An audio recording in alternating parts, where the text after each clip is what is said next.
Hey yo, it's time to roar, get loud, let's ignite. Jeremy B in the house, we keeping it tight. Every weekday at 11, we ready to ride. Lions Talk Live, come and join the pride. Waking up early, it's that morning grind. Tune in to the show, leave the troubles behind. Jeremy B's the king, with the voice like thunder. Every word he spits, it's a lyrical wonder. Got the lions around, sharp and fierce. When we hear one pride, you can't help but feel your heart pierce. Talking all the topics, keep it real, keep it raw. With a lion's mentality, we're ready for the roar. One pride, it feels right. Jeremy B bringing the heat, morning light. Every weekday at 11 we taking flight. Lions Talk Alive, yeah, we ready to bite. One pride, hear us loud. Jeremy's in the zone, making us proud. This is a Huddle Sports Network broadcast. You can find us on Roku TV, Amazon Fire TV, Facebook, and of course YouTube. Get all your NFL news here first. Well, it is Lions Talk with Smokin' Jeremy B. Here I am, ready to bring you the news from throughout the week and what's actually news, not the clickbait stuff. Oh. Do you want on, Ken? But give me a thumbs up. Let me change the view. Woo! Yeah, I mean, I know there's not much Lions stuff, and I'm sure, I know. Oh, I got plenty to talk about. I know you didn't. I didn't hear you chime in on this whole Bears thing, but it affects you guys too. I think it's actually a good move for both because it's a little closer to Detroit and the fans here in Michigan to get there. You don't have to drive through that extra half hour to 45 minutes of Chicago traffic just to get to Soldier Field. Michael Edwards acknowledges you here. I shared your show on my Twitter page as well to gain more views, to drive more traffic towards YouTube. The thing with because the NFL, they asked the Colts, because obviously being in the same state, and the Colts like, hey, go do great things. We wish you all the best. And I was thinking, but what about? I thought in the back of it, this affects the Lions because it moves us closer to Detroit, not by much, but a little bit. Technically, it cuts out an hour and a half of drive time for people coming out of Michigan. If you want to be real about it, because you don't have to go through all that stuff to get through the turnpike and everything else to get to Soldier Field. And if you go the long way, it's even longer to avoid the turnpike. You have ways to get there, but it's slower. Because Michigan City, a lot of people live in Michigan City, which is right there on the border of Michigan, Indiana. They live in Michigan City. They work in Chicago. They're Bears fans. They're right across the lake. All their TV and radio is Chicago. It definitely makes it easier for those Michigan fans to go to games. It might push the Bears fan base a little bit north into Michigan a little bit more because they'll be closer.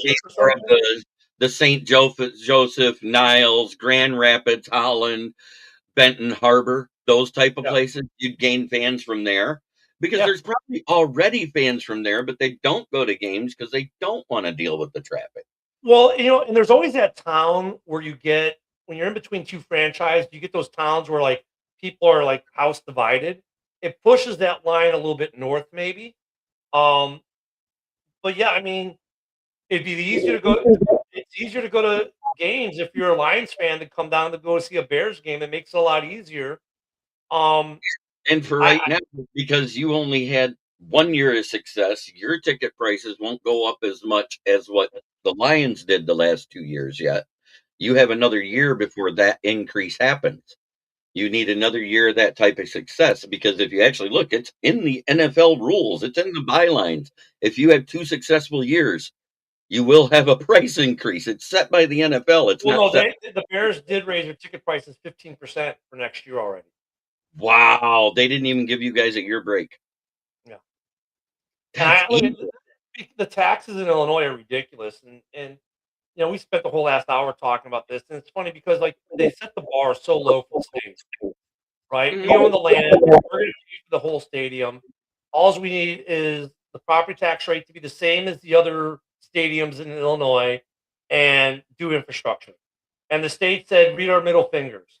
And here Indiana is going, we're going to do infrastructure. We're going to give you that tax number. We're going to give you $2 billion to build a stadium. We're going to own it, but you're going to run it. and you're going to end up owning it because it's a rent-to-own kind of scenario. But now you don't have to put up $3 billion up front. Now you only have to put up $1 billion. And oh, by the way, we'll probably end up building a new airport, so they're going to have to fly in the Midway or O'Hare. Now we're going to give you. There's all these areas you can build, all these new subdivisions for your players and staff to move to. And oh, by the way, here's where your new house hall can be located at. I mean, they're being accommodating, and that new rule also clears up like any new, and it was geared towards Chicago, but let's face it, it's a business ruling. It covers all businesses moving into the Indiana across the board. It just makes it way better for Chicago because they get, what is it, 3 years, no state income tax if they move there or something like that? That SB 27? Something like that. Illinois is going to lose. They're going to lose their ass. They're losing jock tax. They're losing. I had the numbers last year. The Bears made over in 24. They had almost $700 million. No, nine. It was almost $1 billion in revenue just from the Bears organization, between player, taxes off player dollars, the revenue they made. The Bears made about $1 billion, or worth about $1 billion in taxable revenue. And then you get all the auxiliary revenue, right? They're going to lose all that. And then the players are going to move out of the state, so they're not going to lose income taxes. The people who work for the Bears are going to move to Indiana. The Indiana is going to take that whole area is going to explode. I wouldn't be surprised if a new airport is built to accommodate that as well, so teams and everyone can fly in and out of there instead of having to fly into Illinois. So now, granted, it's not a lot of money, but it's money, and it's going to draw more tourism to that part, and they're going to lose tourism dollars in Illinois. It's stupid, and for the Lions and the Colts, does it affect your fan base? The Lions and Colts, yeah, about that much. It might make those rivalries even better than they already are. For the Colts, it almost isn't a rivalry. Now it's going to be more of a rivalry because it's an in-state thing. But now you're putting a closer distance with the line. Because look at the Bears-Packers is always going to be Bears-Packers. But now Bears-Lions takes on even a little bit more significance with them being so much closer. They would be they already were, but then they would be the easiest traveled to team for Lions fans, unless you're in the UP. Then that would still be Green Bay. That's it. If you're in the UP, you're a Packers or you're a Vikings fan. Let's be real. No, there is plenty of Lions fans up there. Trust me. But the majority of people in the UP are Packers or Vikings fans because honestly, those are teams that are closer to them in their coverage area. Okay. Out of the 16 podcasters that are in the UP, 8 are Lions podcasts, 4 are Packers, 4 are Vikings. I'm just saying, you say this, but I'm going to show you. Regionally, it makes sense that most people who live in the UP would be Packers or Vikings because they're closer to those stadiums, closer to the TV stations, the radio stations that cover it. I can still state pride. There'd be a lot of Lions fans because of that. I'm not disagreeing with that, but I'm just saying, there's a lot more of the influence from the other two teams there, obviously, than the lower peninsula of Michigan. Yeah, dude, Chicago. Indiana's gonna be a lot cheaper. Okay, so now I do need to get back to Lions news, anyways. But I just want to touch base and see what you thought about all that. I think it's a great move. Now, are you going to be the Bears still? We don't know. Are you? No, they will. And they will be the Chicago Bears. I see the Hammond Grizzlies in your future. Nope.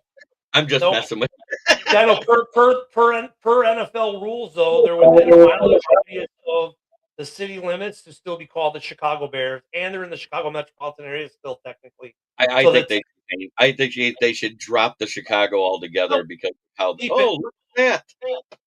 100%.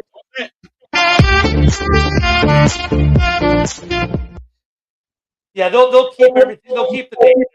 I mean, it's just sad that you have one of the marquee franchise in the NFL is going to leave their home state because the state is too stupid to give them the easiest of stadium asks I think that's ever been asked for a stadium build. So last year the Lions picked, what was it, 22nd, 23rd, something like that? Something like that. Okay. So the draft classes were ranked last year. Do you know where Detroit's ranked? No. 16th. I haven't looked at any of those rankings So yet. I just happened to look it up because this is the actual news that came out this week. I wanted to get that out there to the fans because everybody says, "Oh, this was a bad draft." They actually ranked at least 6 spots higher than they drafted. I think we actually drafted closer to 27th, if I remember right. I'm 'Cause we sure the didn't. Bears did pretty well in their You draft guys class did. You had a high draft pick. because of It not. Manon guy. Well, you had some ones in between that were good. It was overall it was a good draft class. I know that you got, but for us to be picking in the back half because we made the playoffs, had a bad year and still rank in the middle of the league, which is where we finished, that should be what you expected out of the draft class. And a lot of people said this draft class was Hey, I just underwhelming. looked it up. I just looked it up before I leave. I'll give you this little zinger, I guess. The Bears got an A+ ranked best in the league for their draft class. Between Congratulations. Colston Loveland, Mr. Burden, and Kyle Monangai specifically. And then you still had Ozzie Trapillo, who started most of the year as well until the injury took him out. So, yeah, the Bears did well in the draft. So we had two guys, one that we drafted that was injured, that I said that was a mistake when we drafted him on my draft show. He never played all season. So you can hold that against the GM, but you can't really hold it against the draft class because that's not performance based. You know what I'm saying? Because performance based is what they're talking about. But the fact that all of our top 3 picks, days 1 and 2, they played, and some of them actually started. Tate Ratledge started all year at guard, didn't miss a game. Tyleik Williams started half the season until Aleem McNeil came back, and then still provided an additional 15% of the snap count. Yeah, you guys, I talked a little bit about. I'm still too early for the draft, but I think you guys are going to be looking at a lot of offensive linemen this year. I think that's what we're going to. We only got 2 picks in day 1 and day 2, and I think that's what they're both going to be. But I think offensive center will be second round because I don't see a first round graded offensive center. I mean, I think it's safe to say the Bears are now entering their window. When you look at windows, I think the entire NFC North is in the window right now, so to speak. Yeah. The window. Where do you think the Lions are in terms of their window? Are they midway through it, on the back end of it, or are they still climbing? I think they're right at the midway point because we have seen this before where a team will take a step back after they got good for a second and then rebound. We've seen this in this division. So as long as they get who's right on the offensive line and fix the secondary, we're going to have to address safety. Safety is a bigger need than a lot of people want to admit. I personally would bring back Iffy because if Kirby's not 100% to start the year, he played the position, but Kirby was hurt last time, played it at a high level. That way you've got somebody there. And I draft one just in case Branch can't even come back this year. He got hurt in December. I would say window-wise, like, the Bears are just entering. You Right. guys, like said, right around the midway point. I think the Vikings are a little hard. I think they're somewhere in the same area you are. I think they're on the downswing of that window. Yeah, I might agree with that. And the Packers, I don't know where to put them. They peaked when they had Cousins. They got really good with Darnold, and that was their midway point. Yeah. They that window. I'm not saying it's shut, but it went wide open to narrow. And I don't even know where I put the Packers because I think they artificially injected some life into it last year with the trade. But I don't know where I put them. I don't know if they're I don't know where they're at, but they're in the window. RBI. They might be locking. You might be right, Fred. They might be locking the basement on the window. But I mean, considering the basement still had 9 wins this year. Yeah, and second place had 9 wins. Let's not sugarcoat it. No, yeah, it was a half game. We had it was the half game. It was the tie that was the difference maker. Yeah. So I mean, I don't know. I just want to pop in real quick because I have some things I have to do here to get this other house sold. But I wanted to get your input on the possible Bears moving closer to Detroit. And what we should know within a week. We should know because the Bears put a deadline of when the Indiana State legislative gets out of session, which is next Friday. So we'll see what happens. Oh, I can't do a draft, man. I'm not doing drafts yet, Fred. After free agency, I'll do a draft. How's that? I'll come on and do a bad draft. 'Cause my draft will be bad. I already know it'll be bad. I can't draft. That's why I'm not a GM. They would never make JB and I a GM. You know why? Because we'd have the worst drafts. No, Make it look good, but they'd be bad. you know what the funniest thing is we get told all the time when we're doing this stuff live, and we do. You do at least one a year on your live. I know you do because you get tired of it. You say, "Finally, I'll do it." Yeah. But I get told by fans, "Wow, you do a realistic draft." This is the thing. I think the Packers window might even be more closed than the Vikings with all the coaching turnover they had. You got Well, to yeah. look because they had just as much coaching turnover as we had last year. Yeah, when it comes to the draft, like last year I did some drafts early and it was all linemen, and of course our first 2 picks weren't even, they were skill positions. I didn't have us taking a receiver at all last year. I had us taking a running back. I might actually got Monangai right, maybe I'm not sure. But I had the tight end position right, just the wrong player. So yeah, I'll do a draft eventually. I have to see more what the Bears' needs are going to be because right now I don't know what the needs are. And I can say that because I don't know what we're going to do in free agency yet, who we're going to re-sign, who we're going to extend, who's going to become a cap casualty, or if there's going to be a restructure, or if there's going to be a monster trade for like a Max Crosby kind of deal made. That's why I'm hesitant to do a draft. I want to see what the needs are more first. And as you guys all know, I don't watch college football. So I'm really looking at based on numbers versus watching guys play. Okay. So my Anywho, next, yep, it was good to see you, Ken. Thanks yep, for popping in. yep, Appreciate I'll it. see you soon, Yeah, brother. I wanted to talk about it yesterday, but you guys weren't on. Yeah, I'm sorry about yesterday. And I'm sorry I didn't have the show set up for you yesterday for Rumble. So my sleep schedule was kind of screwy. I went to bed and I couldn't sleep. I swear I didn't fall asleep like 6:37 a.m. So I blew right through all the alarms and everything. And I actually was a good thing. I reset my sleep schedule. So this morning I woke up at like 8:30, a half hour before the alarm, and now things are good again. So Okay, good. Well, I wish you well with selling the house. But that thank means you. you move everything again, right? What now? Does that mean you got to move again? No, no, no. This is the house I lived in before that we moved out of a year ago. We Oh, finally okay. Okay. I was like, Our first real estate agent had it for 7 months, 0 offers. Our new real estate agent, within 2 weeks, we had 3, and we're under contract right now. We're doing we have 2 small items from the inspection to fix, and then we're just waiting to close. Thank God. So, but yep, yes. I'll see you guys next week. Have a good show, JB. Yep. Thank you. Have a good one, Yep. sir. Yep.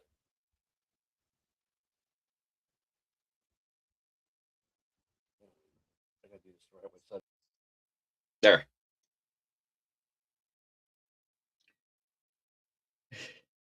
It's at the bottom, Ken. There we go. Because we've all done it. Close the show out on somebody. But yes, our draft class ranked 16th in the league last year. Considering we picked after losing in the divisional round, which is past the wild card round, that means we weren't in the 20s. We were somewhere between 21 and 24. I think that's a great grade considering where we finished the season. The Lions right now are 9.93 over the 2026 cap. Cuts are coming and also restructures. 3 veterans are expected to let go to create space, but they already have. 2 of them are going to be let go already. We know that, and that's Alex Anzalone and DJ Reader because all it is a void contract. It doesn't save a dime. So NFL insider Daniel Jeremiah says Detroit is doing a lot of homework on free agent offensive tackles in the draft, hinting the team may pivot from expected priorities. This could signal preparing for life after Taylor Decker, adding a competition at swing tackle, and a bigger philosophical shift than anticipated on offense. And last but not least, injury update. Marcus Davenport's 2025 season was derailed by a shoulder and pec injuries, limiting him to 8 games and 1 sack. His future in Detroit remains uncertain. Fire him into the sun. Davenport does not need to be on this roster.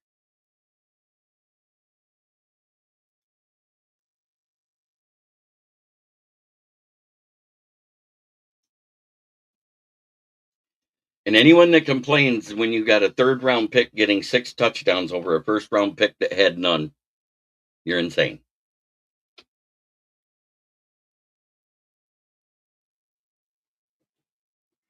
Did it really hurt us trading up for him? I don't think so.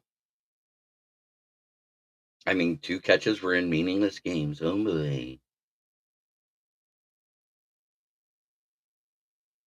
But he had, in his first 4 games, I think he had 3 catches with one hand. We didn't see him make a two-handed catch until I think week 5 or 6. We didn't know he had 2 hands.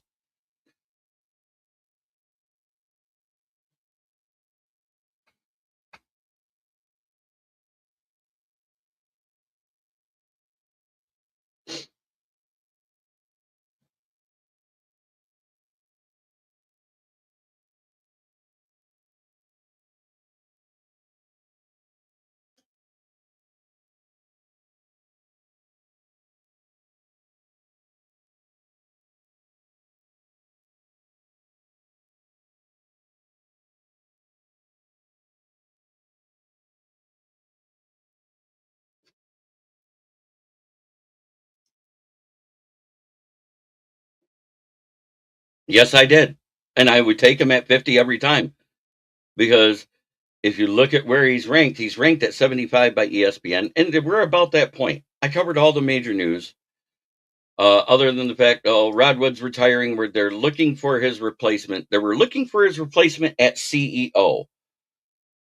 The president of football operations is on this team already. They're going to promote Chris Spielman into that role. The CEO primarily handles all of the functions outside of football, all of the fundraisers, scheduling the other one. Friday Max at the tie us over until Monday. Yes, sir, because Saturday's a baseball show. So here we go. It's time. Thank you. I just looked at what was available and did it that way.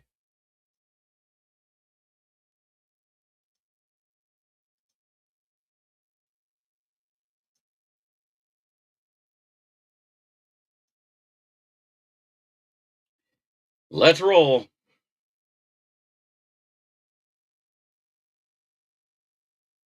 Francis Mawagawa is there. I don't think there's going to be a trade hour. This one might. Okay, we move back one space. We get next year's first. I'm gonna accept it because I don't like that one. Oh wait, I have to get through to 118. Screw it. The guy I said the only true left tackle in this draft, he's still here. He's a lion.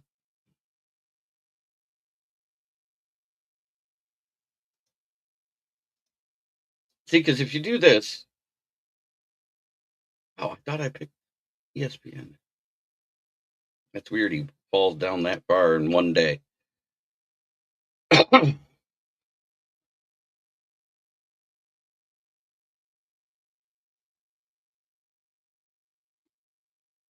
Oh, you went to pick before me. Oh, that kills.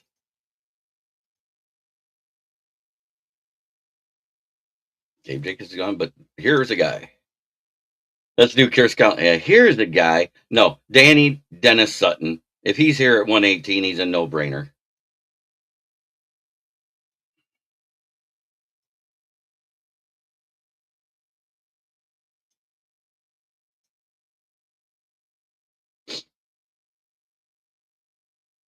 I am doubling down at linebacker because the one plays safety.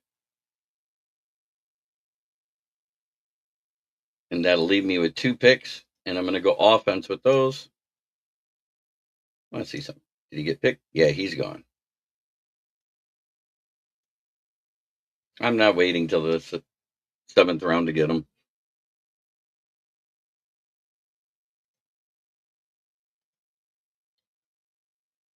This was the no frills, no trades. Let's just draft. And I think it turned out pretty darn good.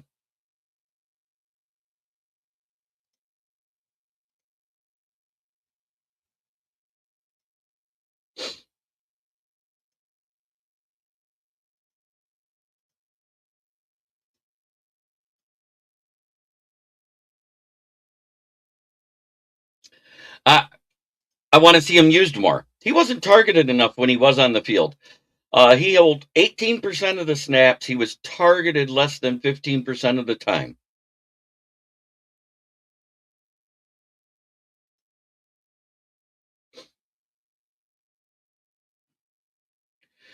The only one I'm worried about, and I want you to understand why I'm worried about it. It's Kirby Joseph. Brian Branch will be back. It's just a question of when. Kirby Joseph, who elected instead of getting the repair on that cartilage that will not heal itself, has decided to go with acupuncture. And anybody who's dealt with acupuncture knows one slip of the needle and you're paralyzed no matter what it is.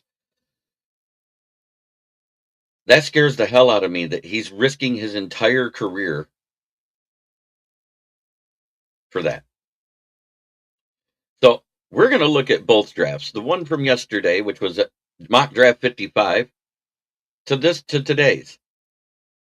Yesterday, I ended up with Logan Jones, Max Ahinacor, Gabe Jacobs, Kalen Kilgore, Jacob Rodriguez, Dante Corleone, Damani Jackson, Trey Zune, Ephesians Prysa, Riley Nowakowski, Jack Strand, and next year's Jacksonville's second-round pick.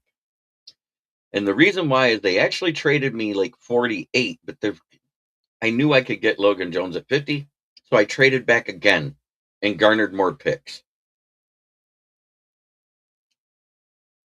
So even though it's only 11 picks, it's technically 12 because I bolstered the 2027 draft. Today was just straight up, let's pick them where they fall because the best left tackle in the draft fell to us. Logan Jones. I don't care if anybody says he's rich. I think after the combine, he's a second-round pick all day. King SJ. I'll go over the news one more time before I sign off. That way you can hear it all. I'm going to go through it.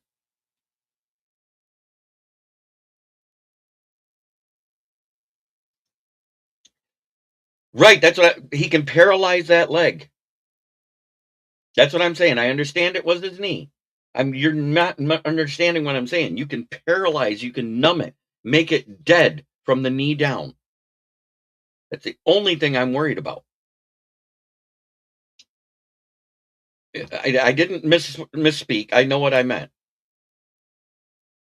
Francis Mauagawa at 17, 50 at center, Danny Dennis Sutton, edge at 118, Deshaun Singleton at safety, Bruce Boucher and Kendall Daniels, linebackers, the one out of Oregon, the one out of Oklahoma. I think both of them are going to go higher than that after the combine. We'll see next week. Jack Strand out of MSU Moorhead, who is not an invite to the combine, but I think anywhere in the 6th and 7th round, if you draft him, you're getting a quality backup to develop to possibly be a starter later in his career. And Chip Trayanum, the running back out of Toledo. And anybody who says, 6-rounders don't make it, look at Tom Brady. Basically, the Lions draft class ranked 16th in the league last year, King SJ. The Lions are approximately $10 million over the cap. Rod Wood is retiring as team president and CEO. I think the team president will be Chris Spielman, and they're going to hire a new CEO. Daniel Jeremiah is saying that we're doing a lot of homework on free agent and draft tackles. The team may pivot from expected priorities. I don't know how they think it's a pivot. Brad told us this in the presser. Hey, Nick Burton, good to see you. Don't forget to hit the like on whatever platform you're watching this on. I'm not trying to argue with people. I'm just sick of people that think I say one thing and mean something, and that's not what I meant. You can paralyze your leg messing around with the nerves in the knee.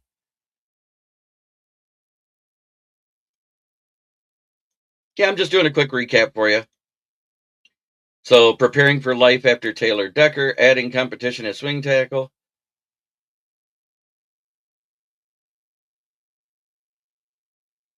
A bigger philosophical shift than anticipated. And Marcus Davenport should be fired into the sun and retire. I like that draft.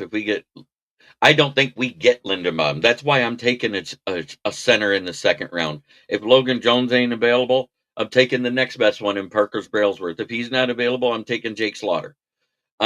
That's my my second round shot, because I don't think we're getting Lindenbaum. I think we're going to end up with somebody much less. Lindenbaum came out of the same school that Logan Jones came out of. Logan Jones was a defensive tackle that practiced across from him and was converted to safety after he graduated. So he learned how to get past the best to become the best, because he won a Remington Award on the best NCAA offensive line in college. I'm not holding my breath, because I already heard that if he doesn't get signed with the Ravens, he wants to go to the Giants, which makes John Jingle Heimerschmidt a guard.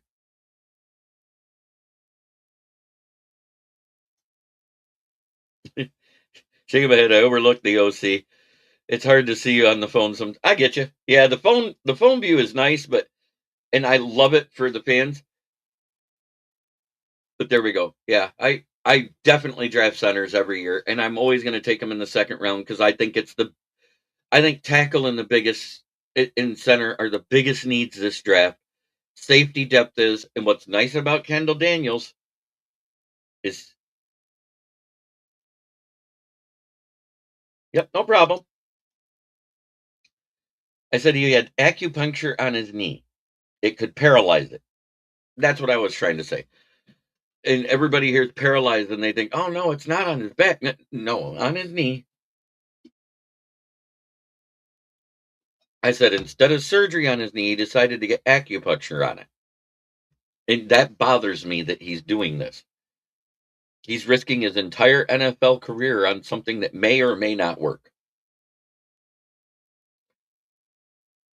He is expected to be at off-season training camp and get tested and everything and go through that.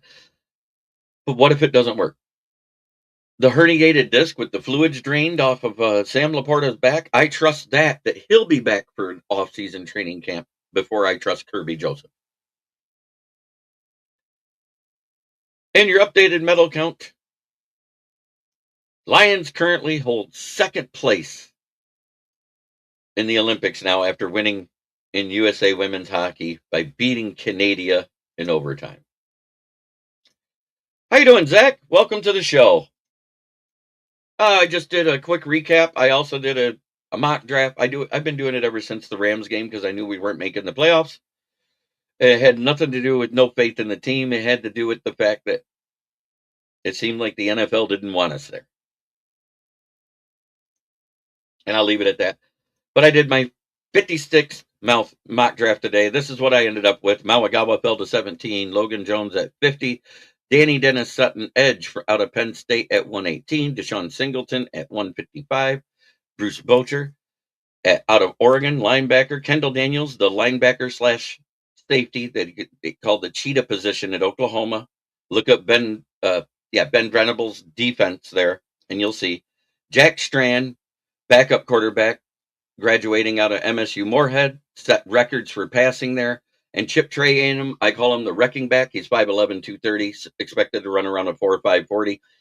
Be a good replacement for the future of a power back.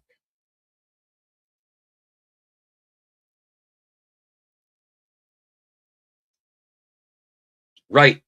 If he actually would have done it as soon as we put him on the IR, he'd have been back by August. So I worry about.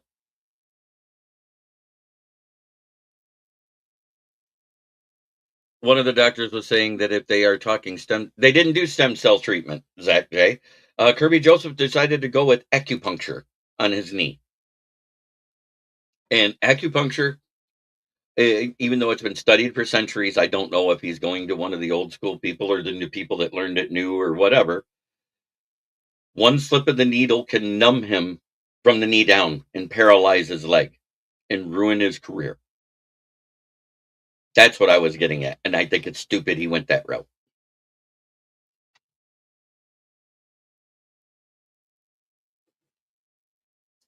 I hope I make that clear. I don't understand why it's a knee cartilage that cannot heal itself. And there's been reports that may not work. His cartilage, the cartilage that we're talking about, it's unrepairable through surgery. Unrepairable on its own. It will not repair itself. It requires either surgery or treatment, and he elected to go with acupuncture, and I think that's bad. It's not a degenerative.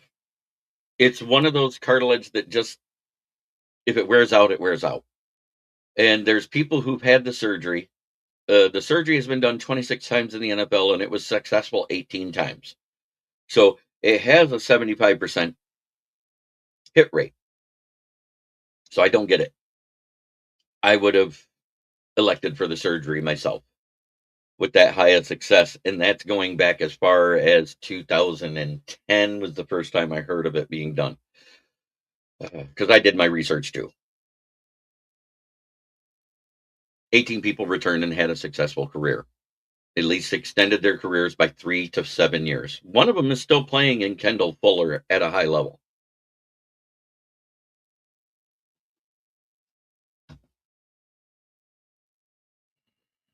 So there is that.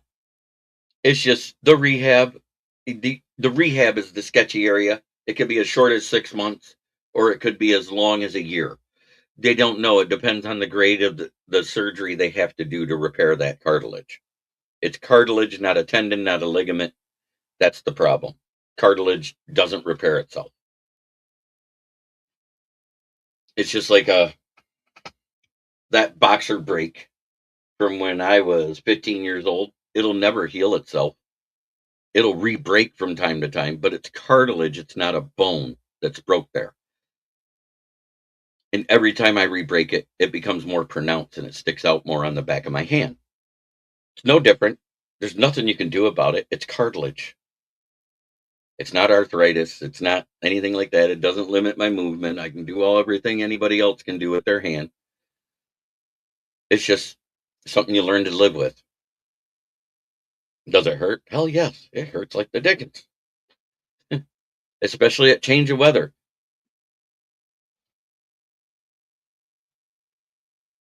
I no longer am G.I. Joe with Kung Fu grip. But I just love talking football. I love writing my articles about the Lions for the South Florida Tribune. And if you want to check those out, oh, it's gone. There they are. That's that right up there in the upper left-hand corner of your screen. This is my logo. Next week, I will be at the Combine checking out the prospects, hopefully getting a couple of interviews. So I don't know if I'm going to be going live all week. I may be asking Ken and Ken to stay live and just do live updates at night, because I want things to go well. I'd be able to use the interviews I get on the show.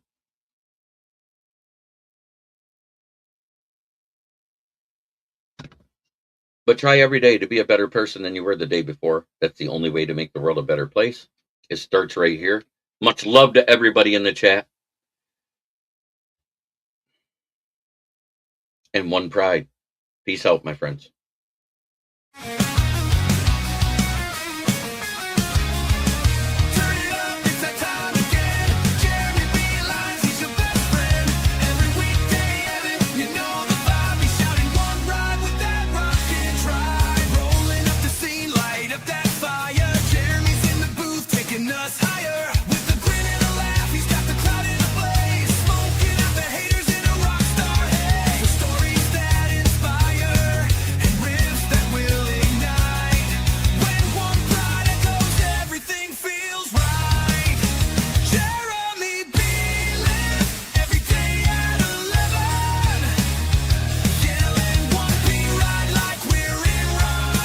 This is a Huddle Sports Network broadcast. You can find us on Roku TV, Amazon Fire TV, Facebook, and of course YouTube. Get all your NFL news here first.